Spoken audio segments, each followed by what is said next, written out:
Hello and welcome to this edition of the Farrell Phelps Show. My guest today is none other than Miss Sharon Jenkins. Welcome to the show, Sharon.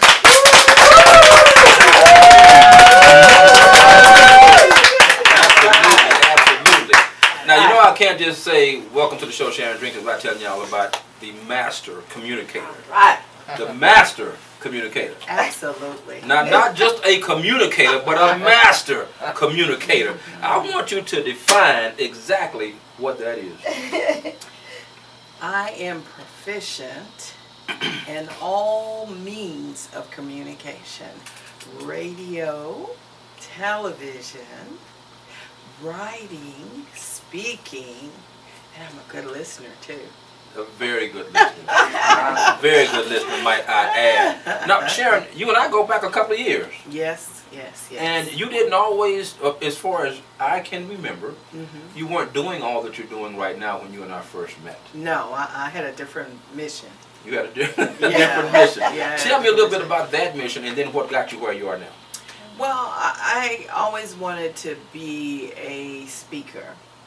And I was building my network. I had recently relocated to Houston, Texas from Fayetteville, North Carolina. Okay. And so I was getting to know people. I knew the basics. I knew what I had to do to establish the network. But at that particular point in time, I didn't put in the equation the culture and the environment of the Houston populace. Okay. You know, I'm figuring you can go anywhere. I came from Detroit. If you can make it in Detroit, you can make it anywhere. That's where I did my first play. Okay. Had a house full of people. I was frightened beyond whatever you want to say. I hid in the closet. You know, I literally hid in the closet because I was like, oh my God, what these people gonna do? Right. So they had to come and find me, and they found me and brought me out. And when they brought me out, they gave me a standing ovation. Wow. So all that love, you know. So I'm coming to Houston, and I'm thinking, you know, black people the same way everywhere. Right. We in the South. We in the dirty South. So we all live different in H-Town. And you know, I want to commend you, number one, on stepping out. You know, you had a dream, you had a vision about doing a play, and you did it. Now, you did it with fear and trembling. You went hid in the closet. I did. But you came back out. Yes, I did. And that's important. And so often, you know, with people in the world, we think about, and I had this conversation just recently during my bicycle therapy, where people have a dream or a vision, and they just think about it. Or they just talk about it. But they don't do nothing about it. What good is a dream or a vision if you ain't gonna do nothing about it? You know, I say just, you know, get off your ass sets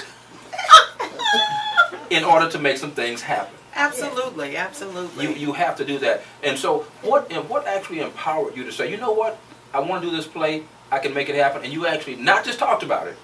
So you brought it from here to here. How did you transition from here to here?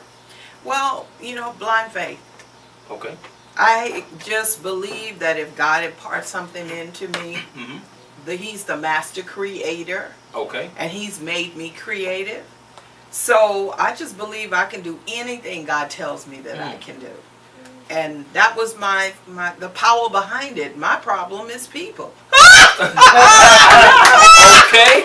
Your problem is people. So Houston has been my training ground on how to be civil, to be courteous, to be kind, and to be loving, no matter what. Okay. So no matter now what. see you okay, now see I'm gonna be messy. Oh, go ahead. You sound like you talking about us Houston folk. What you trying to say? I'm just trying to say that I love y'all. I love you with all my heart. When I pulled up in the Houston town in my little car, and I saw black people doing what they do in Houston, I was so godly proud of you all. Yes, I was. But my situation changed a little bit because I was the new kid on the block and I hadn't proven myself. See, you build relationships and then you step into the river. That's right. But you don't show up in all your glamour and your glory from another place. You got to prove yourself in Houston. And that's a good thing. Yeah. And so no, I'm not really talking about you. Oh, okay. I'm telling my story, baby. And that's something different. And you know what, you're doing a good job of communicating that because you are what? The master communicator. Make no mistake. Anytime that you're treading into new ground, let's say, there's a little fear involved because you don't know the reception you're going to have. I know myself as a creative, I don't always know how my projects or how my thought processes will actually be perceived. And I always have that trepidation before I do something like, oh man, how are they going to perceive it? Or how is it going to be received? Will it be received well? Is it going to get rejection? But regardless of what the thought process is, and this goes for all of us, regardless of what the thought process is here, you still have to do it anyway. You have to take a chance on you. And if you don't, at the end of the day, you're like, why didn't I do this? Guess what? You didn't do it because you were fearful. You were afraid of being rejected. You were afraid that people would talk about you, or they would say, but oh, that wasn't good enough. But it's okay. Because I'd rather you talk about me for trying than for me to live knowing I have something in me without trying to present it to the world. Well, the truth, Pharrell, I'm just going to tell it to you like it is. Tell it like it is. I can't live with myself. I can't look in the mirror at who I am, this creative individual that God made, and I'm going to sit on all the gifts and the talents that He gave me. He just had to work that people skills in me. Yeah. And, I'm better now as a result. And I listen better. And that's one of the skills that I needed to work on. So I'm very happy for my experience here in Houston. Don't get me wrong. I love my Houston folks. Come on now. But I will tell you, sometimes you got to put them big girl panties on. Put them on. And stand up in your truth. And what I learned here is that regardless of what you face, you push through anyhow. I actually did a play here, by the way. Okay. When I first got here. Really? Okay. Oh yeah, okay. I like to do some crazy stuff. What? Yeah, I had a 20 person cast. Wow. Yeah, it didn't have no money, and we made it work over there at Windsor Village when they were on. What is it? Was it South Post? South Post. Yeah, over there when they were over there. Yeah. And we did it. And I had a diverse cast, the whole 9 yards, but I had to put that baby down. But I'm about to pick the baby up. Pick the baby up. Yeah. And you know what? A lot of times when we start something, I'm a living witness. I'm just most recently. When we're putting something together, we don't have the finances necessarily to do it. Right. But I say still start taking those steps, and it's amazing what the universe will give you once you start taking the steps. You know what I'm saying? But you got to take the steps. And then let the universe do the rest. And then, letting the universe do the rest, you also have to operate in faith. Amen. That what you ask for, He gonna give you. And a lot of times we don't see it. Okay, I need $1 million. I need that right now. I'm speaking it into the world. I need $1 million right now. But we gotta just go ahead and go for it. And then let things line up the way they're going to line up. And even if we don't get what we wanted, at least we started the process. And you never know who's watching you that can bless you and take you to the next level. We're going to be back with more of Miss Jenkins in just a minute. You guys stick around. We'll be back in just a minute.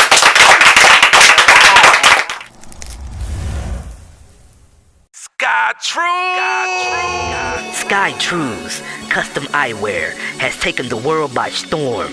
In only 8 months, Sky Trues has gained the eyes of many, including celebs like Big Sean, Little Flip, Destiny's Child, Soulja Boy, just to name a few. Through custom design, Sky Trues can put your imagination on your frames.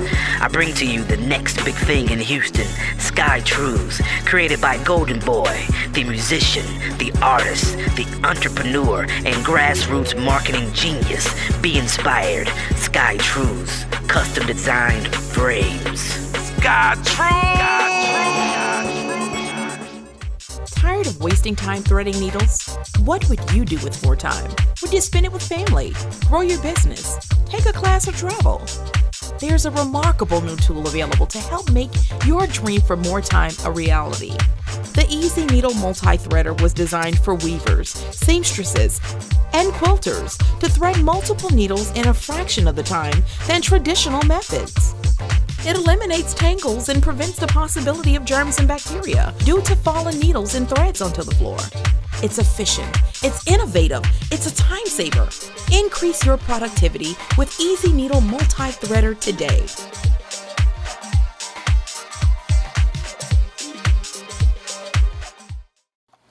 All right, welcome back to this edition of the Phil Phelps Show. As you guys know, I'm sitting here with the wonderful master communicator, none other than Sharon.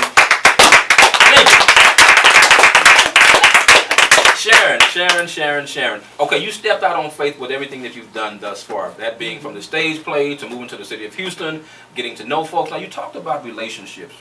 What is the importance of building relationships for things that you want to do futuristically speaking?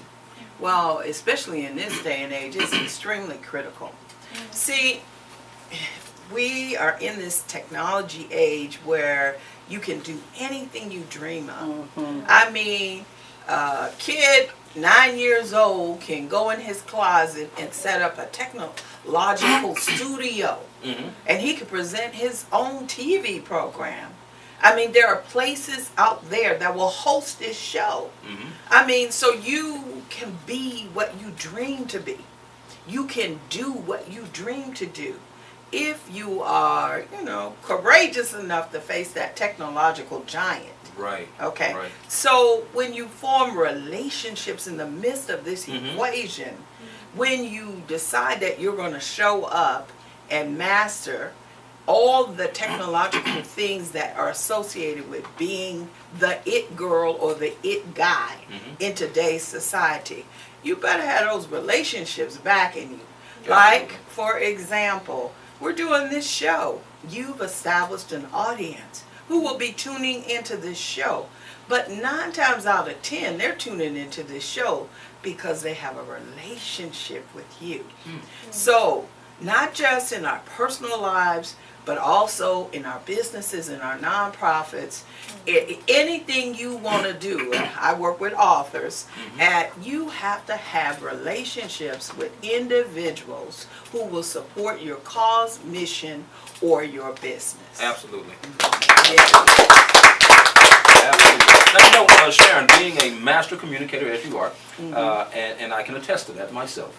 And the last time we saw each other, the script was actually flipped. Yeah. Where you was the person that was interviewing me, and now we've flipped the script here, so I get to do you today. Yeah. Now, one of the things that you mentioned earlier, you talked about listening skills. How important is it for us to be good listeners? Well, as creatives, it's critical.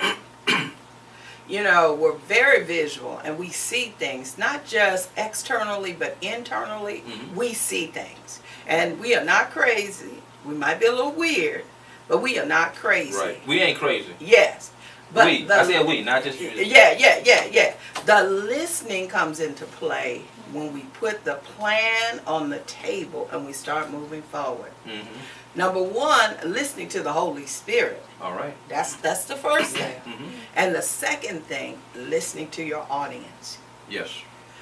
You create because you have something that you want to share with a particular audience or the world. But you got to know how they speak and what they will listen to. Because it's like going to a foreign country. Right. If you're trying to build into a new audience, you don't know how they listen. You don't know how they speak. You got to study those bad boys. Absolutely. And when you do that, you open doors. And listening is a part of that. Sometimes we just see, okay, they like this, they like that. But you better hear what they're saying. There you go. And that's important. That's very important. And in order for you to actually communicate well, you have to listen. And not just listen with your ears, but listen with your heart. Oh, yes. And I think when you're able to listen with your heart, you're able to be more effective when you communicate. And that's something that I try to practice, listening with my heart. And having the... Oh, and you do that very well, by the way. Oh, thank you. Thank you so much. Thank you. I appreciate that. I'll pay you after this. But we have to learn to listen with our heart, because we hear things from so many different places, from so many different people who come from so many different experiences. And when you're able to relate to a person, not because you've been there, but because you're able to listen with your heart, then you can communicate well in an effective way that will make a difference. And that's what you're able to do. Now, before you go, I want to talk a little bit about what you're doing now, because you're doing plays. You know, you're courageous. You moved to Houston. You done talked about the Houston folks and all that stuff. I love y'all. I do. But you're also expounding on publishing, and you're doing books and all this kind of. Tell me a little bit more about that as well, and what inspired you to actually do that? Well, for a long time, you know, my parents and grandparents and uncles and aunts always said, go get your good government job so you have benefits, you always have money, all that. It never fit me. Okay. I was never part of the cookie cutter generation. And it took me almost entering middle age to come to that realization. Now, I would do things on the side. So my first comment would be true to who you are. Yes. Because that's where your blessings come into play. And then the other thing that I would say a good 20 years ago, I wanted to be a speaker. Remember, that's the beginning of our conversation. Yes. Now people are calling me to speak like white on rice. And I'm like, where were you 20 years ago when I had the gorgeous shape, you know what I mean? And the energy. Where were you? But I'm very grateful for what God has brought into my life now. So I just left the Congressional Black Caucus. Yeah, let's talk about that. Was a featured author in the Authors Pavilion. And that was something that, one of those secret petitions in my heart. Yeah. That the Lord opened the door. But not only, you know, when He does stuff, you know, exponentially. You know, He can't just do something. He got to do it. Well, He put me on a panel. Okay. I didn't say He put me on a panel, but the Lord knew. He put me on a panel. What a great opportunity. And I got to speak about #MeToo and how black women need to be valued and celebrated. We have been devalued too long. And that is one of the things that I'm going to make part of my purpose until I leave this world.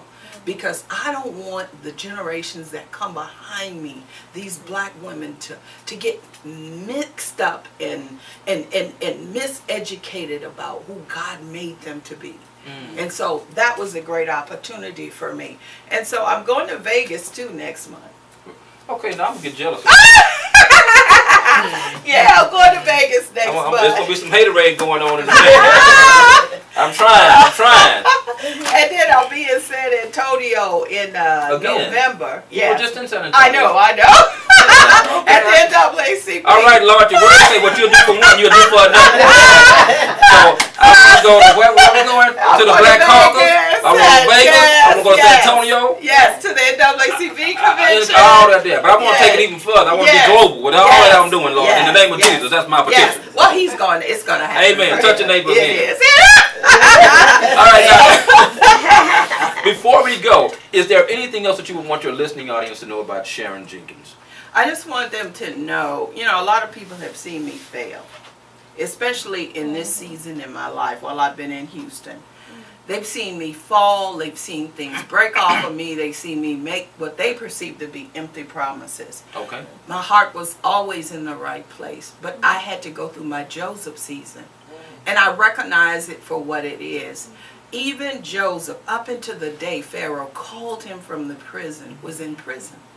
He was misunderstood. He was misaligned. He was just, in a terrible place. But everywhere he went, he rose to the top. Because that was his ultimate calling. And I can say sincerely that God has always brought me to the top. He has, regardless of how broken, how disgusted, how broke I've been, he has always put me in the room with millionaires. He has always put me in a place where I would have a platform with a mic. Why? Because that's my true destiny. But he had to teach me, because I didn't have anybody to teach me. He had to teach me himself how to show up, to walk in the true calling that he had for me. So don't be careful what you, when you see something, be careful what you think about it, because you never know what God is doing behind the scenes in an individual's life. And I'm learning to do that. I'm learning to love first and criticize never. I don't want to judge anybody. So I'm giving the glory and the honor to God. Because if he called you to it, he will bring you up on top of that mountain, and you will be what he has called you to be. Just surrender. All right. All right. And that's what I'm talking about. I absolutely love that. And I wanted you to say something just like that in order to bless the listeners and people that are out there. And I also want to say that God is a God that can restore things. Amen. And a lot of times when we go through stuff and we feel like we're at the bottom of the pit, we just feel like we'll always be there. But guess what? Restoration is God's. Amen. And he can restore, and he will restore. So I think it's important that we remember that when we're going through those valleys. And we all go through valleys. Yes. Trust me. We all go through valleys. Yes. Some of our valleys you see, some of our valleys you may never see. But we go through the valley. Without any doubt. Sharon Jenkins, thank you so much for joining me on this edition of the Farrell Phelps Show. Thank you. You guys stick around. We're going to be back with more in just a moment with Thelma Scott. Stick around. We'll be back. You all welcome.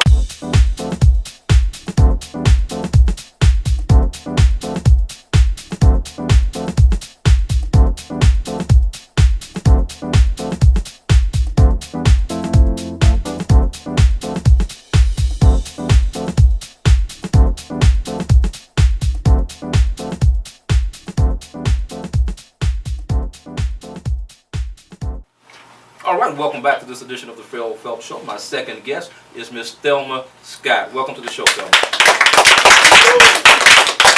You know, Thelma and I have been talking for years about her coming on the show, and we're here now. Okay, finally. We are finally here. Now, Thelma, you know, on the outside, I'm just going to go straight on in there. Just looking at Thelma Scott, you just see this beautiful, astute woman. Right. And you don't know her story. Right. And a lot of times we see people or we meet people, but we don't know what they've gone through. And Sister Scott does not look like what she's been through. This is Mental Health Month. Yes. And that's why I thought it was very important that you come on right now. Right. Yes. You have been through a lot as it relates to the mind. Yes. You literally had a mental breakdown Yes. in 1996. Yes. I want you to take me from 1996 up to where you are now. And what was that experience that you had in 1996 that caused you to have the nervous breakdown that you had? Were you ever able to identify that? Yes. At the time, I was communications supervisor for the police department. But I came down with breast cancer, and I just wanted to say that I'm a 23-year breast cancer survivor and healed.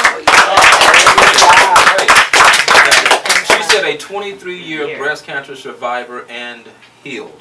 Yes. Amen. That's wonderful. That's wonderful. You know what I'm going to have you do? You have such a beautiful, soft, angelic voice. Okay. I'm going to have you to raise it just a little bit more, just for us.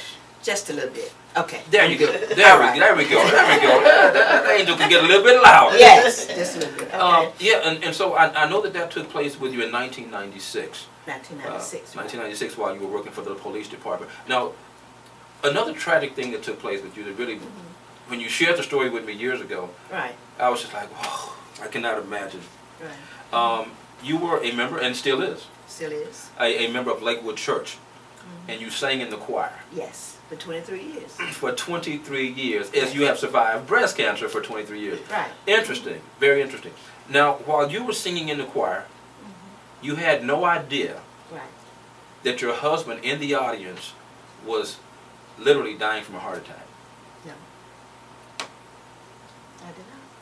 until the choir director, the Secret Service people there got me out of the choir. And you know, when Pastor Joe was preaching, if you've been to Lakewood, you know, we have like 20,000 people at church, so I wasn't going to walk out of the choir while Pastor Joe was preaching and everything was going on. So they had like a act of Congress to get me out of the choir, but they finally got me out. Yeah.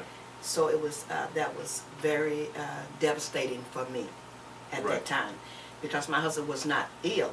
You know, he worked from AT&T, and he had just had his yearly checkup of the month before he passed. Yeah. But you know, heart disease is a silent killer. But he had a massive heart attack right there, watching me sing and praise and worship. Wow. So Wow. that forever changed my life, and that was the third time of my suicide attempt. Oh, during that time. Afterwards. Okay, and that's what we had not mentioned yet. You done jumped the gun. Sister Scott done jumped the gun on me. But you've attempted suicide 3 different times. Yes. But God did not see fit Right. for you to take yourself up out of here. Right. Take me back to the first time that you attempted suicide. The first time that I was very, very depressed, I had been diagnosed with breast cancer. And during that time, I lost a lot of weight, so I had fallen, and I had to have a emergency surgery. I have a metal plate screws in my neck. Okay. At the time, and I was taking chemo and radiation, so I lost my memory. So at that time, I tried to commit suicide because I thought my life was over. Yeah. You know, because I was this big police person, you know, and was teaching dispatchers and everything. So I had this life that I thought that it was over. Right. That I couldn't bounce back from that because I didn't remember. You know, because there's a lot of codes and stuff. You have to be very sharp from the police department. So I didn't know that anymore. Okay. The radiation chemo took that from me. Wow. And I wasn't able to do that, and I didn't even know how to spell my name. I had to literally go back to school and learn how to spell my name. That's how bad. And today I still deal with that. I mean, it was so bad that that's been 20-some years, and I still don't have hair. But you know what? It doesn't make me, because it's what's in my heart. That's right. So that was the first time, and then I tried again, and my husband, so I was so ill that I had like a second breakdown when we was living there, and my husband, he packed up everything, we sold everything, he moved me here to Houston, Okay. so I could be near the hospital because I was getting so bad. And believe me, you guys, my husband had unconditional love for me, and I want you guys to know that when I became in remission and healed from breast cancer, that's when my 5 kids knew about it. My husband hid that the whole time. Wow. The whole time. Because I was in the mental hospital, right? So I had a spinal injury. And so my kids thought that was what was wrong while I was gone for so long. Yeah. Because the last years of my daughter graduating from high school, I wasn't there. My other kids had to take care of her because I was in and out of the mental hospital. Okay. And for 1 year, I did not even talk. I would walk around and I would shake my head and do anything. But believe me, my husband took care of me through all of those years. Wow. So, Resident Inn, I should have some stock in Resident Inn because that's where I live, in and out of that Resident room. Inn, huh? Resident Inn right there on Main. That's what the doctor would let me go because I was in the mental hospital in there. But I was in the psych ward. It's where people did not talk. I had to have all kind of treatments because my depression and my breakdown was so severe. And it started, I was already dealing with depression, manic depression, before this happened. Because being molested from 5 to 12 years old, I already had one personality, right? But after the second breakdown, it brought on another personality. So then I became a person with 2 personalities. But my husband was able to deal with that personality that I was dealing with, because we was married for 41 years. And this man loved me enough to take care of me, because he would know when that Thelma, The personalities would show up, he would know. and he would know how to handle those He would know how personalities each one based of on the how you interacted with him. how I interact with him. That's love, ain't it? That is beautiful. You know, I was so excited for the world to hear your story. Right. Because I've known your story. Yes. And I say this often. When we're able to tell our truth, Right. those stories have a propensity to set others free. when we're able to speak our truth. It lets other people know, hey, if she got through this, Right. then I too can get through this. And that's what this show is about, making a difference and Yes. letting people know if Right. you got through it, then Right. they too can get through it as well. Yes. And so the transparency Right. with you is just impeccable. Yes. And I knew this would be, I didn't know how, you know how you, for me as a talk show host, Right. I see things before we get there. Yes. So I'd already seen myself sitting with Miss Jenkins. I had seen myself sitting with Miss Scott in my head. You know what I'm saying? Yes. And you always wonder how these things will unfold. Right. And I'm loving the way that these stories are unfolding in such a way that people can't help but to get it Right. and to feel your story. Because when they do, you can have an impact Right. on the world. Right. And that's what you're doing right now. We're going to hear more of Miss Scott's story in just a moment. You guys stick around. We'll be back in just a moment.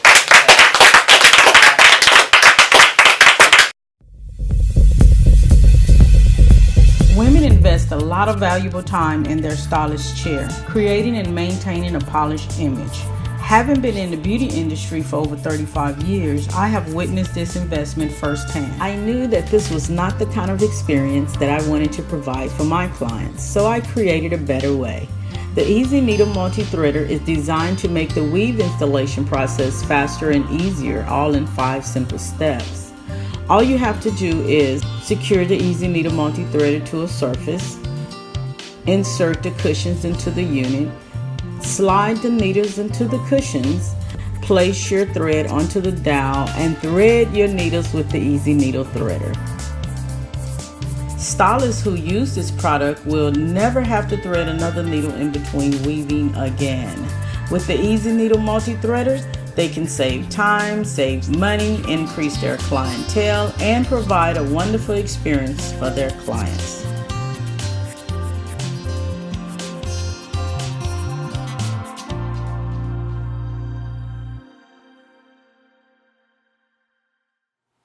All right, welcome back to this edition of the Farrell Phelps Show with my guest, Thelma Scott.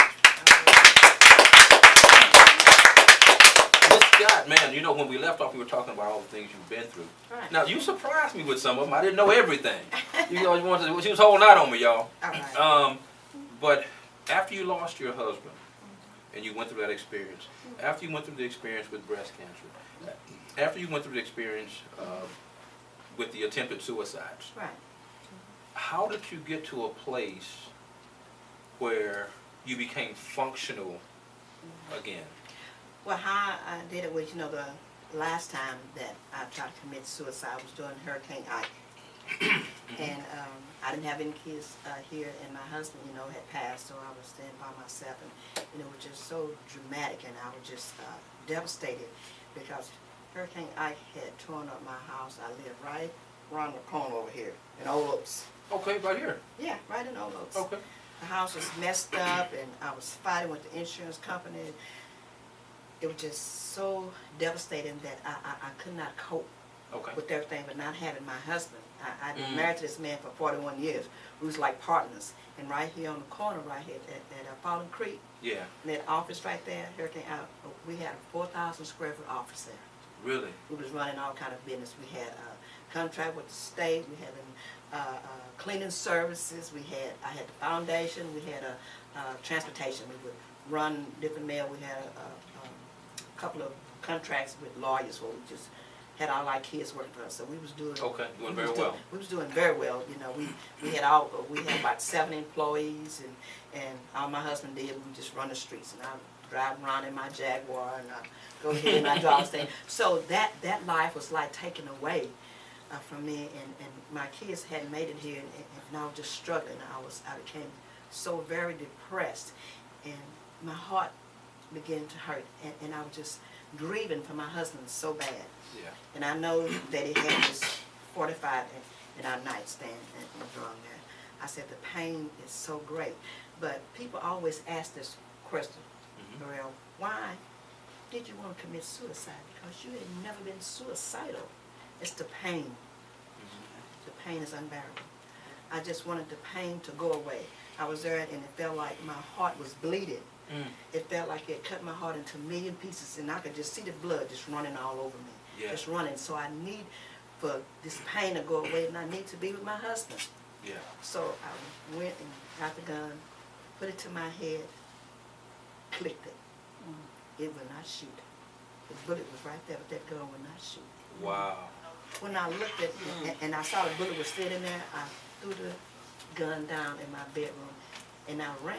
But I thought everybody had left because my daughter and her husband had spent the night. Okay. For some reason he was still there, but I just took off running and I hit the door of the door going out the back door. Okay. I tried to run, I hit it and knocked me completely out.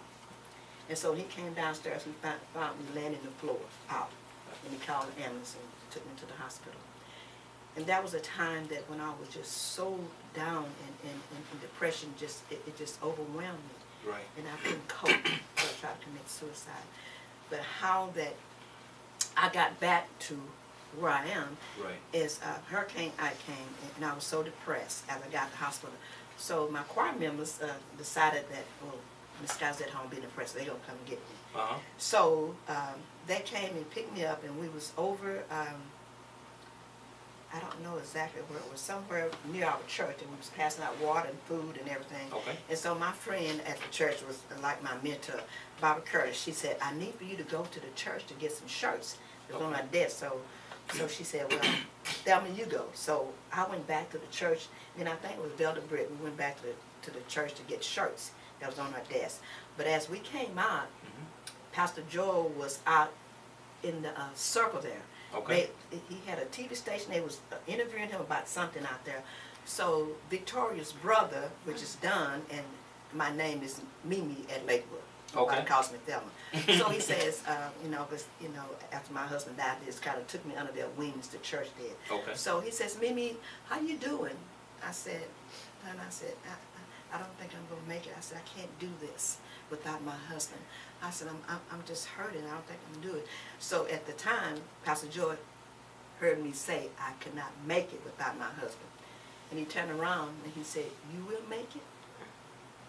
You will do great things. And Otis going to be with you. And he will never forsake you. He's going to be with you all the time. Mm. And I took that in my heart because he spoke this Spoke it. blessing over Yeah. me. And my life began to just turn, and I just Wow. began to do things. I became the first black woman to be appointed by Governor Perry to a statewide position, okay? Wow. It's a woman that comes through all of it. I'm not saying I never was depressed, but I wasn't suicidal. Because I live with this personality that everyone sees, but I live with a personality only I see. Gotcha. So, but being that person and then staying on my medication, I was able to conquer so many things in my life. As I was nominated by Barack Obama for an award for my work that I do here in Houston for kids with disabilities. Oh, So I began to shine. I began to do all these things, and I began to take my medicine and stay in church and in therapy and talk to the people in church and everything. But I always wondered, I said, you know what? I said, God took my husband so far, but it was time for me to know that as a woman that deal with mental health, that I can survive and I can make it. wow. Wow. I would do some things now. I would do some things. Yeah. But I'm a survivor. And you are a survivor. And I want to talk about what you said, the words. And this is why words are so important. And I've been saying this a lot lately. It's so important what comes from here. And just like the Bible says, life and death are in the power of the tongue. Yes. What we speak. What we speak. And Joel Osteen spoke that into your life. And your life began to change. Yeah, he said you can and you will. We can build people up with our words, or we can tear them down. Yeah. It's a choice. But I think when we're able to impart good, positive word into people, especially Yes. when they're going through a crisis in their lives, Right. that's when we're using our words in the most Right. powerful and effective way possible. Thelma Scott, I commend you. Yes. I commend you for all that you've done. Oh, yeah. and what God has done for you, because you thought it was over. Yes, I You thought life, you even tried to take your life. did. Yes. Because you were just ready to shut it down. Right. But God said no when that bullet was lodged in the gun and would not go off. Would not shoot. And then he helped you to just kind of remove yourself by running out the door and knocking yourself out. Come on now. That's a good God. And that absolutely it is. And now, because of your experience, and we have to talk about this, because of your life experience, because of the times you've attempted suicide, Right. now you're blessing and helping other people. Yes. Now, something just happened to you recently, because we had this discussion about 2 young girls. Right. And I know you were heartbroken Right. when we talked about it, because there were 2. And one of them made it and one of them didn't. I just, before we go, I want to talk about that briefly. What took place during that period? You mean The high school girl, I think it was one of them at one of the students that was in my program at Bob Jordan High School, she committed suicide. But because she had been molested as a child, and you know, some kids would just say, well, I'm going to commit suicide if y'all don't do this or you don't do that. They threaten you with they're going to do it. But I'm watching her, and I know, because my program that I have, at the time, the Bob Jordan program, the kids on campus know that my program is only for high school kids with disabilities, right? Okay. So this student was a student that was deaf, and she couldn't speak very good English. So the kids was bullying her. They bullied her all the time. So someone told about my program, so she came to me behind the scene, and she talked to me and was telling me that she had been molested by one of her family members. Yeah. And then I had told her that I had been molested as a child and how I was dealing with it, and I deal with it on a daily basis. And so I told her that, she said, well, I want to let you know who it was. So she was going to tell me, but with this metal plate and screws in, I deal with chronic pain, and I go through it a lot. So the day I was supposed to meet her, I didn't meet her. And when I have those that vertigo and those pains, well, I'm out for 2 or 3 days, and my daughter had found me. I had fell out and hit the wall, blood everywhere, knocked 2 or 3 teeth out and all this. So when my daughter got me, and they give me this powerful medicine, I sleep for a couple of days. So then that 3rd day, I realized, oh, I'm supposed to be meeting this student. She's going to tell me what happened. Yeah. Okay, so I didn't get a chance to meet her that Saturday. She committed suicide. But then everybody at the school said, Miss Scott, you cannot save her. But I felt like it left a hole in my heart, because I felt like that I can be there, but I was ill myself. Because a lot of them see me so perfect. They don't know what I go through behind closed doors.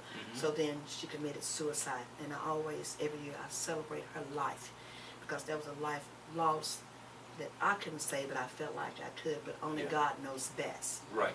So I had another student just this May at Westfield High School. She was suicidal, and I was able to help her from committing suicide. So God is good, and I'm on campus all the time, and I can read the signs. You have to know the kids, and I know when a kid is different, because I'm looking at myself. And I know how clever I was. Because the first two times I committed suicide, my husband did not know. He just found me now that took all this medicine. He did not know. He said, but the 3rd time you attempt, I'm going to be there. So now I was getting very, that's why we moved to Houston near the hospital, because I was getting so bad that we moved to Houston near the hospital. My husband worked in Pennzoil, and then he went to work for AT&T, and that's how we got out of it. But those 2 young ladies was dealing with so many things, they was holding in so much, and it was just killing them. Because this is what they said, pain. You guys don't know the pain. In essence, you really don't want to commit suicide. You just want the pain to stop. Yeah, you want to escape the pain. Escape the pain. The mental anguish. And The mental anguish. it's one thing to be in physical pain. Yes. But to be in emotional turmoil, and then to be in emotional pain. It's And unless you've experienced it, you don't know what it feels like. And that's why it's so important that we try to understand people and try not to pass judgment. And so often people do. They do. And that's the reason why a lot of people don't want to share their truth. because of Spread the the judgment, stigma. the stigma that that surrounds it. But when we have people like Thelma Scott that don't mind speaking up, speaking out, and being transparent, and the blessing is other people are now blessed because they've heard of this woman named Thelma Scott who has attempted suicide 3 different times, and she's still here because God said no. Come on now. Glory. I can talk to you all day long, Yes. needless to say. Yes. But before we go, I want to ask you to share with us a little bit about what's going on now and what you're about to do. Because I know you have something coming up. Let's let everybody know about that. That's coming up. It's going to be Wednesday. We're having a suicide prevention workshop at Wheatley High School, and that's going to be from 9 to 11. We're going to be talking to some students because last year I had the workshop there, and we was able to save 2 students who were very suicidal on campus. So the month of September always is I usually do 1 or 2 workshops. I am a field advocate, and I would love for everybody to become a field advocate because the field advocate is an advocate that you serve in the community, and it's under the American Foundation for Suicide Prevention in Washington, D.C. There's a form you fill out and you become an advocate, but you have to advocate throughout the community to help save lives. It's about saving lives. So we're starting a movement this year. We're going to be doing about 24 different workshops next year on different campuses, the high school, the colleges, wherever we can go and talk about it, because we have to talk about suicide. Mental health, they don't talk about it. Right. So we're going to be talking about it to save lives. There's so many precious people that have lost their lives. And I just want to say this to you guys is because severely depression that I deal with, bipolar depression, for real, is when everything is going good in your life. Yeah. That's when you're suicidal. Now, I deal with depression every day.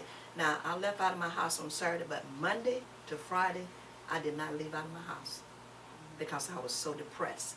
But everything is going good. But that's the depression that I deal with. That's the depression that I see. No one else see. Yeah. So we have to get people out to talk about it. You can go on that Facebook and you can see somebody put a picture up there with me at some kind of gala or something, and I got 100-something likes. But when Pharaoh put it up out there about me speaking, how many likes you get? Only 10. They don't want to talk about it. So we have to bring it out because mental illness, you guys, is for real. And I'm here to tell you. And that's why, yeah, absolutely.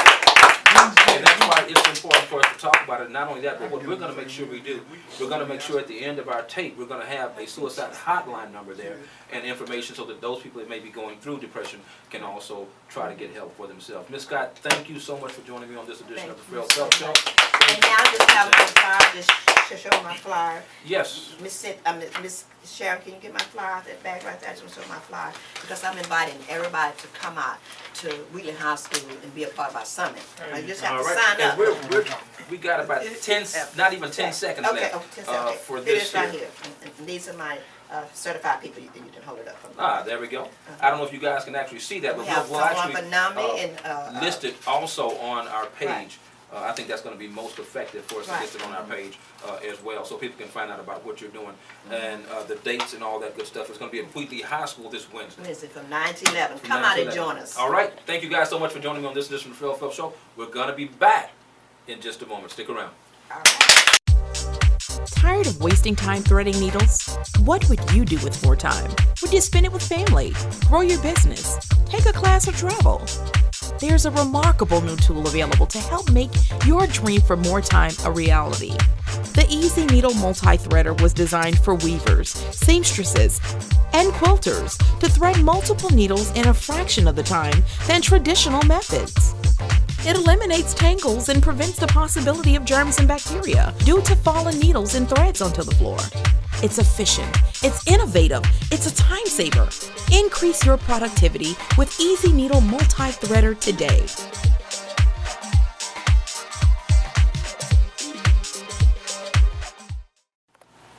All right, welcome back to this edition of the Phil Phelps Show. My next guest is none other than Roxanne. Welcome to the show, Roxanne. You know, as Absolutely, absolutely, absolutely. As you guys know, we were talking about mental health, and this is Mental Health Month. And it's really ironic how things fall into place. Right. Because Roxanne actually came today as to sit in the studio audience. Right. And we began to have dialogue before anyone had arrived. And I learned some things. And she had touched on it a little bit before today, a little bit. And man, I'm like, Roxanne, we have to talk about it. Amen. And she said, I want to talk about it. I said, okay, great. And this is Mental Health Month. That's why this is important. Roxanne, you have gone through so much as a kid. Since five. And your story is not unlike what you've already heard.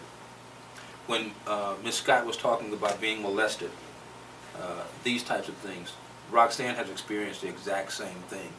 And it's unfortunate when you're an innocent kid and an adult takes advantage of you. A lot of times it tends to set the course for the duration of your life.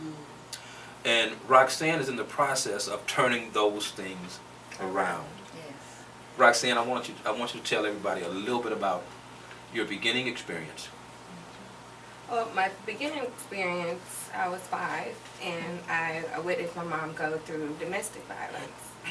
So with that, I went through a lot of mental, verbal, sexual, emotional, and physical abuse by my parents. I had a father who was, I would say, abandoned me. So I felt a lot of alone, that I had to take care of myself. Then I had siblings that I was helping take care of. It was me, my sister, and my 2 brothers. So those were my comforting people around. So You felt the level of safety with your brothers and sisters. right. So my sister more, because me and my sister were going through the exact same thing, and that was my person that I went to talk to about everything. And she was 5 years younger than me. Yeah. So with all that going on and being molested, and 18, I lost my sister 8 years ago. So at 15, I was going out with a friend, and I was doing my hair, and I was all happy in the restroom, and I turned around the wrong way and broke a base glass. So my mom came home, and she was mad, and she beat me. So that day I decided to take 18 Zoloft, which is mood stimulants. And To kill yourself. right. And I never went to sleep that night. And my mom came in the room, and she touched me. My lips were purple. She was like, "What's wrong with you?" And I was like, "Nothing. I was fine." And she was like, "I had a dream that he died," and So I didn't say anything till we were in drive-thru at McDonald's, and I felt myself getting weaker and weaker. And I told my mom, I was like, "Mom, I took 18 Zoloft." And she immediately took me to the hospital. And from there, I got, from 15 to 18 years old, I was in and out of psychiatric facilities. And then that suicide, I started cutting. Cutting was my comfort to feel pain elsewhere than what I wanted to feel. Recently, in August, I had a breakdown. I had a relapse. And I wanted to end my life then because I felt like a failure. Like I wasn't where I wanted to be in life. And I let the world paint this picture of me that I wasn't. So, I let my mind and my strength take over how I was feeling. So I went to the restroom and I dumped all the sleeping pills that I thought about taking. And then after that, that's when I started getting hit up by all these modeling agencies, and I'm on the Farrell Phelps show.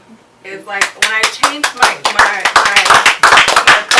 and my energy and tapped into the strength that I knew I had, that's when everything turned around and happened so fast. So I just feel like don't be afraid to reach out and talk to someone about how you're feeling. And Yeah. Yeah, and you know, I have to say this. I think you're very courageous. Number one, I'm sure you guys can agree that you're very courageous to come on and talk to me. And when I said, when you were sharing with me earlier before anybody got here, and you were telling me everything, and I was like, whew, you know. And some of the things I knew, but then there were things that I didn't know. And when you talked about your parents and their lives, I don't know if that's something you can talk about. Right. Well, that led up to you being. My mother was a madam, and my father was pretty much a gigolo. So every time I would go to his home, it was a different woman every weekend. So it was like he was abandoning me with these women that I didn't even know. So it was things that was happening with that. I was getting abused in their household by them. So it was a lot of things going on. And then, you know, you have someone that's supposed to uplift you and protect you and pretty much belittle you and make you feel like you're worthless and you're not anything, and you won't be anything. So as you get older, you have these thoughts in your head. See, some parents don't understand this. Our children are a product of their environment. So how you treat them as a young child is going to affect them as they grow older. Absolutely. Because I found myself in trying to be in a straight and narrow path, but still have these voices in my head that are my mom replaying, oh, you're not going to be anything, you know, you're too fat, you know, just a lot of things. So I had to literally tap into myself and find my own confidence in my strengths and what makes me happy. So yeah, and that's why it goes back to what I said earlier. The things that people say to you, words have power. Yes, it does. We can build somebody up with the words that we say, or we can tear them down with the words that we say. Yes. That's a choice. And so when you were sharing with me what was said to you, and I said to you, I said, I'm going to have a transparent moment with you too. right. And I had a transparent moment with you. Because there were times in my life where I was told I was sorry. Or you ain't going to be nothing. You sorry. Right. And I just shared that, I think, for the first time with Darshell the other day, what that felt like for me. As a young child, you end up growing up with that in your head. No matter what I accomplish, no matter what I achieve, I still hear, you sorry. You'll never be, you ain't gonna be nothing. You sorry. I still hear that. And it's so funny because, and I say this, you know, I think these are thoughts that I have within my own self. Because on the outside looking in, you see somebody that you're like, oh, he's doing this, and he's doing that, and he's da-da-da-da-da, he's a level of photography, whatever. Right. But you don't know what it took.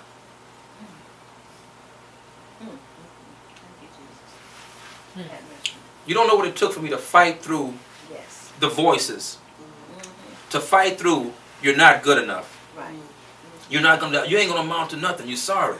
And I hear that in my head all the time. And one of the things that I and this is a very transparent moment for me. There could be a team of people. I might be the best in the team. Right. But in my mind, because of my experiences and things that have been said to me, Yes. I always feel like I'm the weakest link in the chain. That's just real talk. And I'm being very transparent with you guys right now. Yes. We're going to talk a little bit more when we come back in just a moment. You guys stick around. We'll be back in just a moment.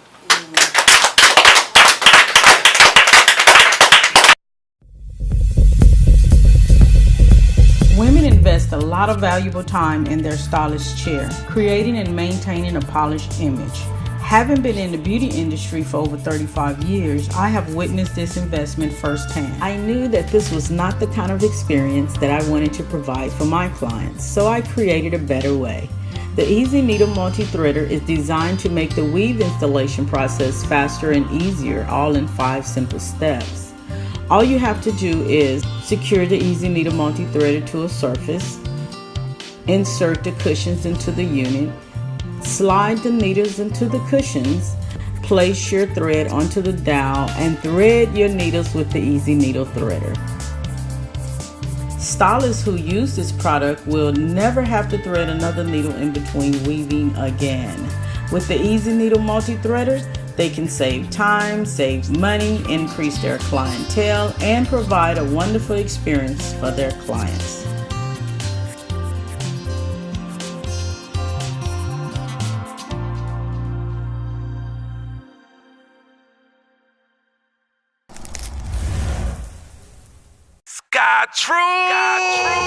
Sky Trues Custom Eyewear has taken the world by storm. In only 8 months, Sky Trues has gained the eyes of many, including celebs like Big Sean, Little Flip, Destiny's Child, Soulja Boy, just to name a few. Through custom design, Sky Trues can put your imagination on your frames. I bring to you the next big thing in Houston, Sky Trues, created by Golden Boy, the musician, the artist, the entrepreneur, and grassroots marketing genius. Be inspired. Sky Trues, custom designed frames. Sky Trues!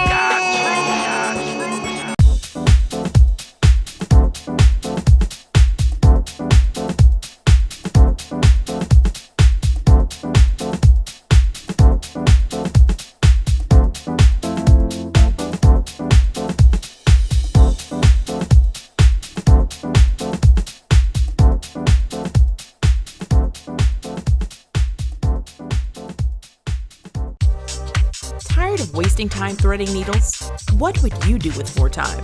Would you spend it with family, grow your business, take a class or travel? There's a remarkable new tool available to help make your dream for more time a reality. The Easy Needle Multi-Threader was designed for weavers, seamstresses, and quilters to thread multiple needles in a fraction of the time than traditional methods. It eliminates tangles and prevents the possibility of germs and bacteria due to fallen needles and threads onto the floor. It's efficient, it's innovative, it's a time saver. Increase your productivity with Easy Needle Multi-Threader today.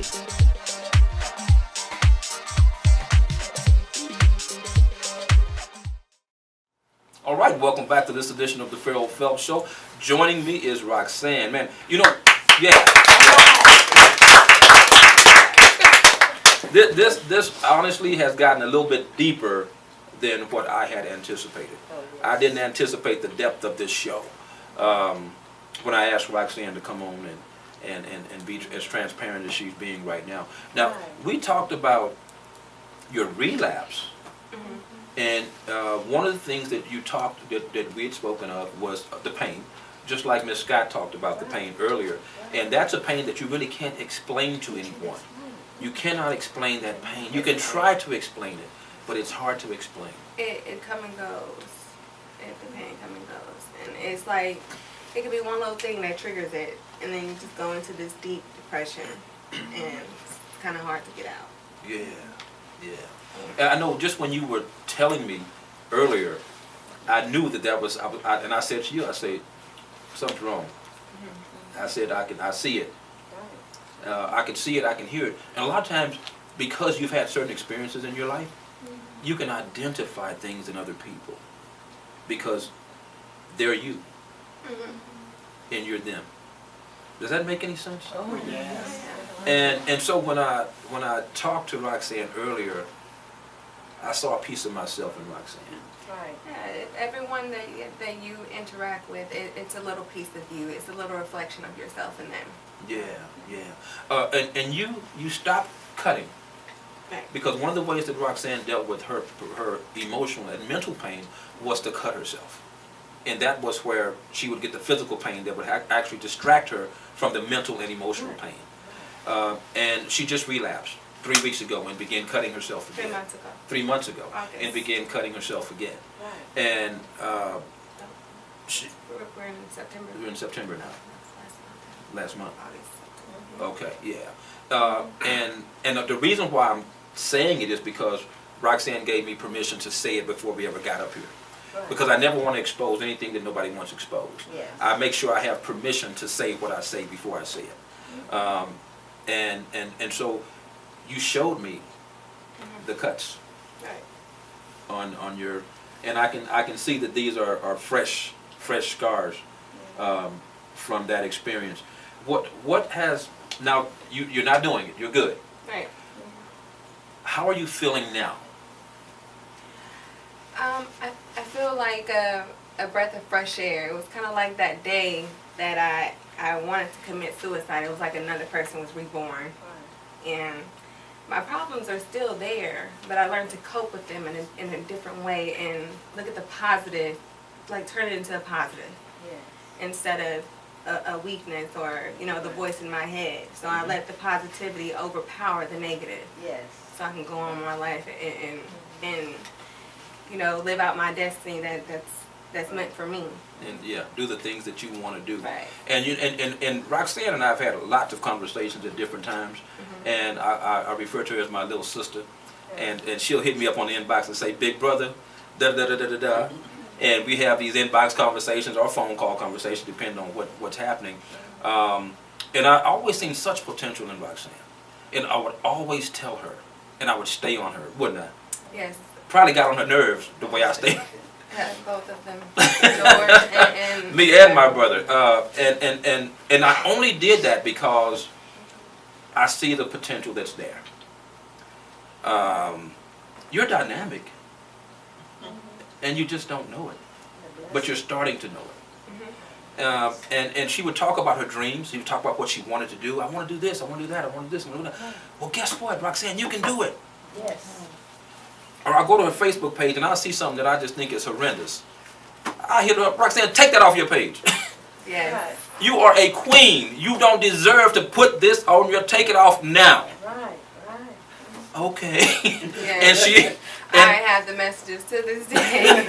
and she would take it off her page. And I don't do that with people that I don't care about. Right.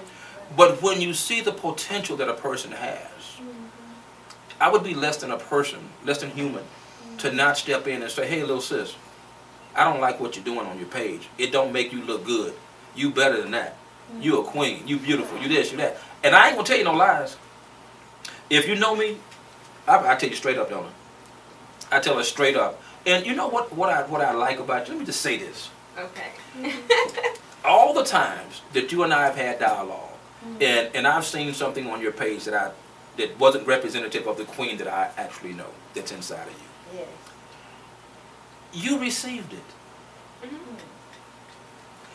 She never said, "Stay out of my business." She never said, I mean, she always received it. And because she received it, it let me know that I was on course. Right. It let me know that I was dealing with somebody with major potential. Because she wanted to grow. She wanted to change. She wanted to do better. She would say, "I want to model. I want to do this." I said, "Roxanne, guess what? You can do it." Yes. "I want to be a full figure." Guess what? You already pretty. You have to want it. And so I would always send her these different notes. "Hey, you're this, you're that, you can do this. What are you waiting for? Why are you waiting? What you holding out on? Go for it." Always. And man, I tell you, it really touched my heart when today, or this weekend, when I saw your video, and Roxanne was on the runway. She was modeling. Oh, wonderful. And that for me meant so much because it told me that you were listening to me. You were listening to me. And you were starting to love yourself enough to take a risk on yourself, to take a chance on yourself. Yes. And once you did, the doors started opening up. Yes. Lots of them. And now people are calling her to come on their runways, to be on their shows and all of this. That's wonderful. And it made me feel like I did something good. Like I did something right. You know, between myself and my brother George, because Roxanne and George are very good friends, and my brother George also does the same thing and encourages Roxanne because we care about you. And I honestly, I don't have anyone that stays on me like that. That's awesome. I don't have nobody. I lost my sister. It was like losing the only person that you thought that loved you. Right. So that took me for a whole different loop. And my brother being shot 16 times and being in prison, it just took a real life toll on me. Right. So, you know, you get a little discouraged a little bit when you have so much on your plate. Yeah. Right. Yeah. And you know what? That's why it's so important that we surround ourselves with positive people. We are surrounding ourselves with people that uplift us, people that can carry us when we can't carry ourselves, people that can pat you on the shoulder and say, hey, it's going to be all right. You can make it. You can do this. That's what the world needs more of. People like that. You are doing me proud. I just want you to know. I look at it like this. Through everything that I've been through, I'm 26 years old and I'm still here. I have a purpose. I have a purpose. And the thing is, you're just scratching the surface right now. You haven't even began to see the potential that lies within. You got a lot of potential. And I'm going to put a lot of pressure on you. Because I know what's there. And you know, like when you put pressure on a diamond, on that, it's going to start sparkling and shining at some point. I think she's starting to sparkle and shine right now.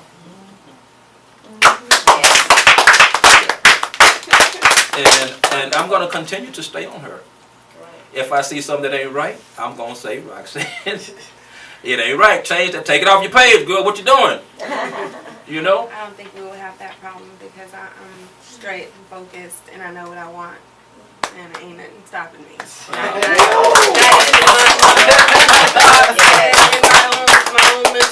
My own mental battles. Right. That I battle with every day. Yeah. From the time I get up till I go to sleep. Yeah.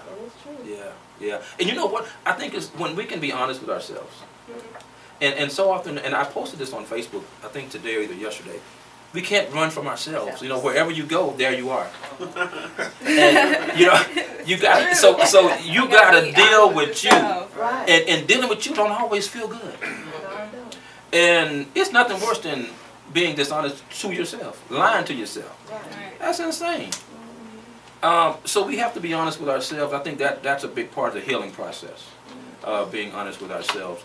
What would you say to a young girl who's going through what you've gone through and experienced the things that you've experienced? What would you say to that young girl if you can look right into the camera and talk to her?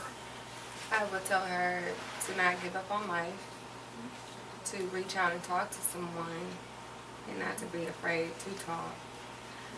I would say, you know, there's more to life than suicide. Don't take the easy way out. Yeah. And you know, when you can get past that hurdle, when you can get past that mountaintop, when you can cross over to the other side, and when I say cross over to the other side, I ain't mean life and death. I'm talking about getting past what you're going through. And then you're able to look back at it and you're in awe of what God has done for you. You're in awe of the potential that you did not see early on, that you had not tapped into, that makes a huge difference in your life. And when you can get past that, then you're positioned to be even a greater blessing to people that come behind you who have the same experiences that you've had. That's when you become even more effective. I think you're becoming more effective right now. Effective because I'm not no longer fearful of my truth. Yes. Amen. Yeah. All right. Yes. Whew, what a show. This is the beauty of the show. We never know how it's going to go. You know what I'm saying? We just don't know how it's going to go. But what I do believe is that the show has a special anointing on it. Yes. Very much. I think it's designed to make a difference. I think it's going to reach the people that it needs to reach. And I think it's going to do what God planned for it to do. That's what I can say I believe. Yeah, that's awesome. Roxanne, Yes, sir. thank you so much. Thank you. Thank you. Thank you. Thank you. Thank you. Whew. Now we're going to have information for the suicide hotline and also the mental health hotline numbers that will be attached to this show, so that those that are going through similar experiences or having suicidal thoughts can actually call to get help and save lives, because that's what this is about, saving lives. I just really quick want to I'll let the camera view. We actually have the information right here, so I'm gonna actually read it. Thank you, Ms. Scott, for handing this to me. All right, the suicide prevention lifeline is 1-800-273-TALK. That's 1-800-273-TALK. And TALK transferred into the numbers is 8255.